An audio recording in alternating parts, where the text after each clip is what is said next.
Nick sa dibdib, nagdesisyon na si Gerald Anderson na sa wakas umarap sa eksklusibong panayam. Matagal ng sentro ng espekulasyon ang tunay na relasyon ni Gerald sa dalawang kapamilya star. Ang kanyang ka-love team ng 4 na taon na si Kim Chiu at ang nauugnay sa kanyang si Bea Alonzo. Matatanda ang umiyak pa si Gerald habang nagsusorry kay Kim nung presko ng pelikula nilang Till My Heart Takes End. Ngayon, sa unang pagkakataon, inamin ni Gerald na nag-date sila ni Bea. Me and Bea, we were seeing each other, and mas nakilalo ko siya, hindi lang yung Bea Alonzo, but as a person, who's very genuine and thoughtful and sobrang bait. And, you know, I had that great opportunity to know her. We also decided to, siguro yun muna, friends, we'll stay friends muna. Inamin din ng aktor, lumalim ang pagkakakilala nila ni Bea sa isa't isa.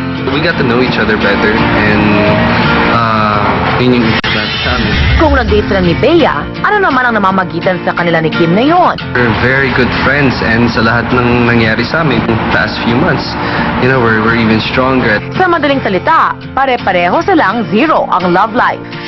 Sa alam ko, yeah, we're all single. I'm doing this right now para kahit papaano ma-shield ko sila from all the things that has happened to us, maprotektahan ko sila. Of course, I care for both of them. Sa ngayon, nakatuon ang pansin ni Gerald sa kanyang career. At tulad ng patok na Kimmerl team-up, umaasa si Gerald na susuportahan ang upcoming big screen team-up nila ng box office queen na si Sarah Geronimo.